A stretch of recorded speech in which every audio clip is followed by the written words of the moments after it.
Assalamualaikum warahmatullahi wabarakatuh. Selamat pagi anak-anak, bagaimana keadaan kalian? Semoga sehat selalu ya. Sebelumnya perkenalkan, nama Ibu Winarti Wulandari. Ibu merupakan mahasiswa PPL dari Program Studi Pendidikan Ekonomi Fakultas Keguruan dan Ilmu Pendidikan Universitas Lambung Mangkurat. Salam kenal ya semuanya. Jadi pada pertemuan kali ini, Ibu akan membantu atau membimbing jalannya pembelajaran kita. Tentunya dengan izin dan diawasi oleh Ibu Hajah Rabiatul Adawiyah SPD selaku guru mata pelajaran ekonomi. Oke, pada hari ini kita akan melanjutkan materi sebelumnya, di mana materi sebelumnya itu mengenai posting jurnal umum ke buku besar. Mungkin nanti bisa kalian buka lagi ya catatannya. Nah, untuk pertemuan hari ini kita akan membicarakan mengenai tahap pengikhtisaran akuntansi perusahaan jasa yang terdiri dari neraca saldo dan juga kertas kerja. Tapi untuk hari ini kita hanya akan membahas mengenai neraca saldo. Nah, setelah menyimak video ini, kalian diharapkan dapat memahami dan juga menyusun neraca saldo berdasarkan hasil posting, tentunya secara baik dan benar. Langsung saja ya kita mulai. Silakan siapkan buku dan pulpennya dan selamat belajar. Jadi untuk tahap pengikhtisaran akuntansi perusahaan jasa itu merupakan tahap kedua dari siklus akuntansi. Tahap ini tuh bisa disebut sebagai tahap pembuatan ringkasan laporan, karena tahap ini merupakan proses meringkas laporan yang telah dibuat pada tahapan yang pertama. Tujuan dari membuat ringkasan laporan keuangan sendiri untuk memudahkan dalam melakukan analisa data keuangan. Nah, untuk tahap pengikhtisaran akuntansi perusahaan jasa ini dimulai dari neraca saldo. Yang kedua ada kertas kerja. Nah, yang kita bahas hari ini hanya tentang neraca saldo, yaitu mengenai pengertian neraca saldo, manfaat neraca saldo, tujuan menyusun neraca saldo, kapan dibuatnya neraca saldo, format kolom dan langkah-langkah menyusun neraca saldo. Kemudian ada proses pemindah bukuan dari buku besar ke neraca saldo, dan yang terakhir ada penyebab neraca saldo tidak seimbang. Langsung saja untuk yang pertama, ada pengertian neraca saldo. Apa sih neraca saldo itu? Nah, jadi neraca saldo adalah suatu daftar yang berisi seluruh jenis nama akun beserta saldo total dari setiap akun yang disusun secara sistematis sesuai dengan kode akun yang bersumber dari buku besar perusahaan pada periode tertentu. Jadi, di sini neraca saldo ini berisi akun aset, liabilitas, ekuitas, pendapatan, dan juga biaya. Ringkasnya, neraca saldo ini disusun setelah penyusunan buku besar. Nah, akun dalam neraca saldo harus dibuat secara urut sesuai dengan kode akun dan tidak boleh acak ya. Kemudian materi yang kedua ada manfaat neraca saldo. Apa sih manfaat neraca saldo itu? Nah, jadi neraca saldo ini memiliki beberapa manfaat. Yang pertama, dapat memudahkan dalam melakukan pengecekan terhadap kebenaran buku besar yang dibuat. Nah, ketika buku besar itu dibuat dengan benar sebagai dasar dalam menyusun neraca saldo, maka jumlah total angka kolom debit dan kredit yang muncul di neraca saldo akan menunjukkan jumlah saldo yang balance atau sama. Nah, dengan demikian neraca saldo dapat dianggap benar. Manfaat yang kedua, penyusunan neraca saldo ini bermanfaat sebagai sumber pembuatan kertas kerja dan sebagai dasar penyusunan laporan keuangan. Kemudian materi berikutnya mengenai tujuan menyusun neraca saldo. Apa sih tujuan dalam penyusunan neraca saldo ini? Nah, jadi neraca saldo ini disusun untuk mengetahui saldo masing-masing akun yang ada di buku besar. Jadi dengan menyusun neraca saldo ini, kita dapat mengetahui nih saldo masing-masing akun. Misalnya, saldo dari akun kas itu berapa, saldo dari akun piutang usaha itu berapa, dan sebagainya. Kemudian dapat mengecek terjaganya keseimbangan persamaan akuntansi. Nah, dengan disusunnya neraca saldo ini, kita bisa nih mengecek apakah saldo debit dan kredit ini seimbang jumlahnya. Nah, materi berikutnya mengenai kapan dibuatnya neraca saldo. Neraca saldo ini disiapkan pada akhir periode akuntansi untuk membantu penyusunan laporan keuangan. Neraca saldo ini dibuat setelah dilakukannya pencatatan ke jurnal umum, kemudian dilakukan posting ke buku besar, barulah setelah itu disusun neraca saldo dari hasil posting buku besar tersebut. Materi berikutnya mengenai format kolom dan langkah-langkah menyusun neraca saldo. Bagaimana sih format kolom neraca saldo ini? Nah, jadi untuk kolom neraca saldo ini seperti yang ada pada gambar ya. Nah, untuk langkah-langkah menyusunnya, itu untuk nomor 1, tulislah ya nama perusahaannya. Misalnya di sini ada perusahaan Adam Salon. Kemudian bawahnya ditulis dengan neraca saldo dan bawahnya lagi ditulis tanggal pembuatan. Misalnya per 31 Januari 2020. Kemudian pada kolom nomor 2 berisi kode akun yang terdapat dalam buku besar perusahaan. Jadi di sini diisi dengan kode akun, misalnya ya 101 untuk kas, 102 untuk piutang usaha, 103 untuk perlengkapan dan seterusnya. Kemudian pada kolom nomor 3 berisi nama akun yang tercantum dalam buku besar perusahaan. Nama akun yang dimaksud ini seperti kas, piutang usaha, perlengkapan salon, utang usaha, utang bank, modal pribadi, prive, pendapatan salon, pendapatan rupa-rupa, beban sewa, beban bunga, dan sebagainya. Nah, penulisan nama akun dalam neraca saldo ini harus berurutan. Kemudian pada kolom nomor 4 berisi saldo dari setiap akun yang memiliki saldo debit sesuai dengan buku besar. Jadi saldo debit yang ada pada setiap akun di buku besar ini dipindahkan ke neraca saldo pada kolom nomor 4. Kemudian pada kolom nomor 5 berisi saldo dari setiap akun yang memiliki saldo kredit sesuai dengan buku besar. Jadi saldo kredit yang ada pada akun di buku besar ini dipindahkan ke neraca saldo pada kolom nomor 5. Nah, setelah saldo-saldo setiap akun dipindahkan dengan benar, selanjutnya jumlahkan jumlah saldo debit pada bagian nomor 6 dan jumlah saldo kredit pada bagian nomor 7. Nah, antara kolom jumlah debit dan juga kolom kredit ini harus seimbang. Karena dengan seimbangnya kolom debit dan kredit itu menyatakan bahwa pemindah bukuan yang dilakukan sudah benar. Baiklah, materi selanjutnya mengenai materi yang ditunggu-tunggu nih, yaitu proses pemindah bukuan dari buku besar ke neraca saldo. Gimana sih prosesnya?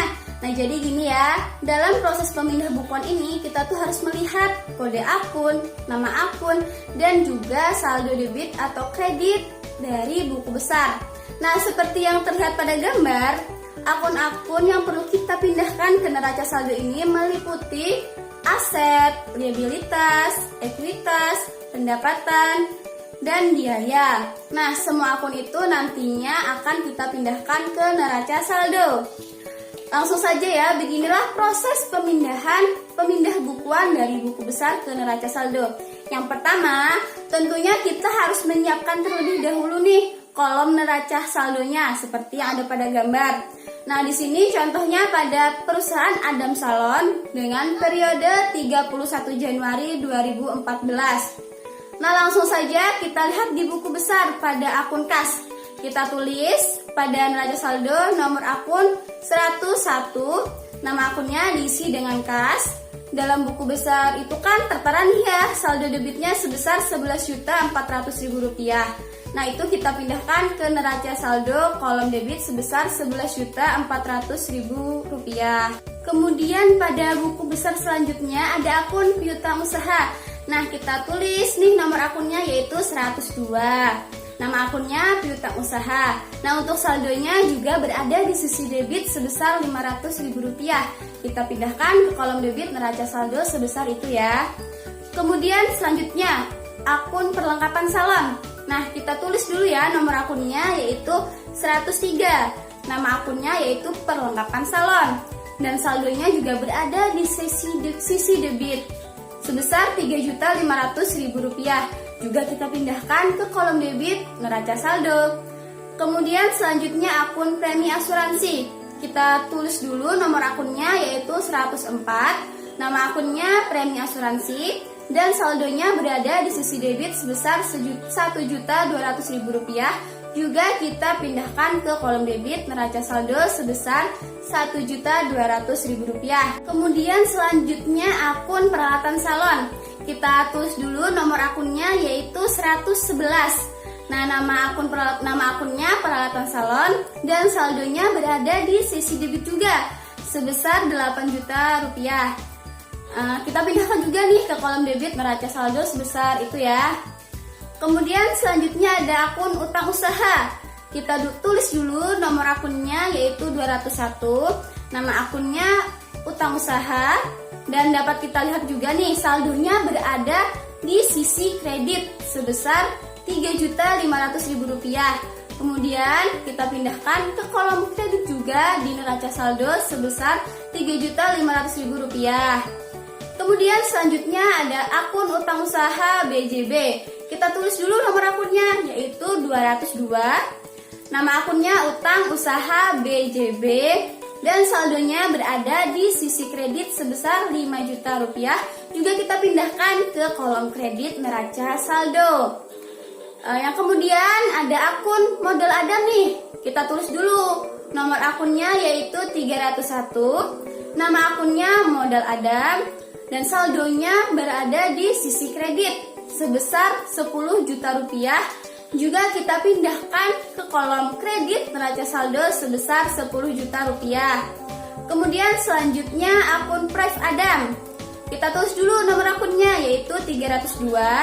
Nama akunnya Prive Adam dan saldonya berada di sisi debit sebesar Rp600.000. Nah, saldo Rp600.000 ini juga kita pindahkan ke sisi debit neraca saldo. Selanjutnya akun pendapatan salon. Sebelumnya kita tulis dulu nomor akunnya yaitu 401. Nama akunnya pendapatan salon dan saldonya berada di sisi kredit sebesar Rp7 juta. Dan ini kita pindahkan juga ke kolom kredit neraca saldo sebesar Rp7 juta.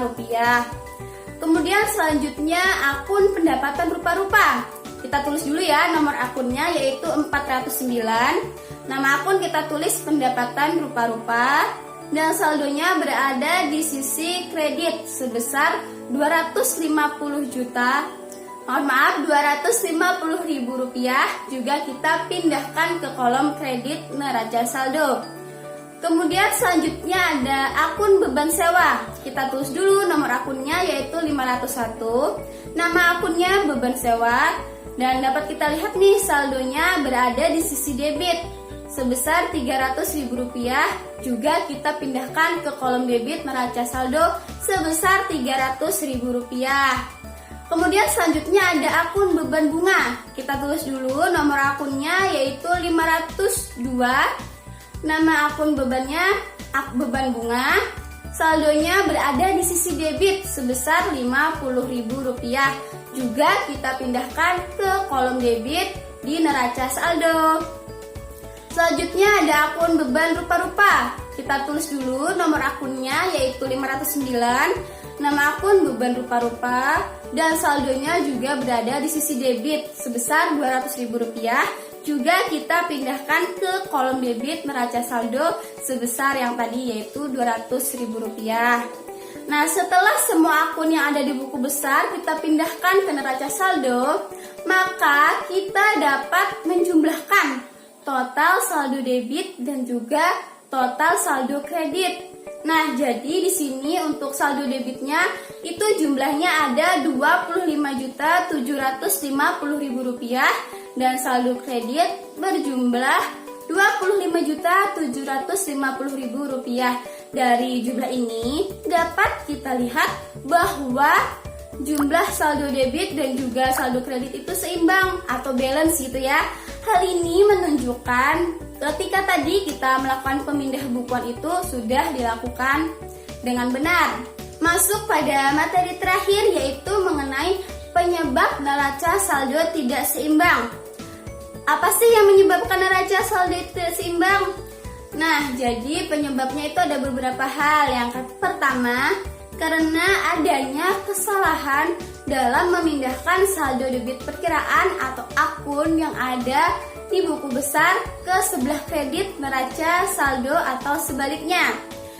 Saldo kredit akun yang ada di buku besar itu dicatat ke bagian debit neraca saldo. Nah, itu salah nanti akhirnya ya. Kemudian yang kedua, kesalahan dalam penulisan jumlah angka. Hal ini tuh sering banget terjadi ya anak-anak. Jadi ketika kalian melakukan pemindah bukuan, diharapkan kalian melakukannya dengan teliti ya, untuk menghindari kesalahan penulisan angka. Kemudian yang ketiga ada kesalahan dalam pembukuan transaksi dari buku jurnal ke buku besar, yaitu perkiraan atau akun yang seharusnya didebit tetapi dimasukkan ke kredit atau sebaliknya. Jadi kesimpulan pada hari ini yaitu yang pertama ada neraca saldo merupakan kumpulan saldo dari akun di buku besar. Kemudian manfaat dari neraca saldo itu sendiri yaitu untuk memudahkan dalam melakukan pengecekan terhadap kebenaran buku besar yang telah dibuat dan sebagai sumber pembuatan kertas kerja serta sebagai dasar penyusunan laporan keuangan. Kemudian tujuan penyusunan neraca saldo yaitu untuk mengetahui saldo masing-masing akun dan mengecek terjaganya keseimbangan persamaan akuntansi.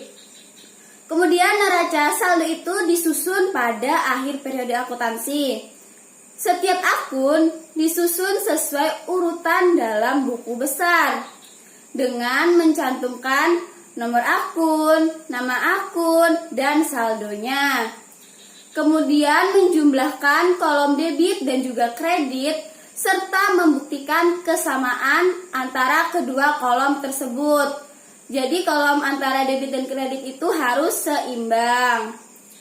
Kemudian yang menyebabkan tidak seimbangnya neraca saldo yaitu kesalahan dalam memindahkan saldo debit ke kredit serta sebaliknya. Kemudian kesalahan dalam penulisan jumlah angka serta kesalahan dalam pembukuan transaksi dari buku jurnal ke buku besar. Nah, baiklah, itu aja nih yang dapat Ibu sampaikan. Semoga bermanfaat ya untuk kita semua. Ibu memohon maaf jika terdapat banyak kesalahan dan jika ada yang kalian ingin tanyakan, boleh saja bertanya. Terima kasih. Belajar lebih menyenangkan dengan memulai melakukan hal sederhana untuk meraih hal yang luar biasa. Ibu akhiri, wassalamualaikum warahmatullahi wabarakatuh.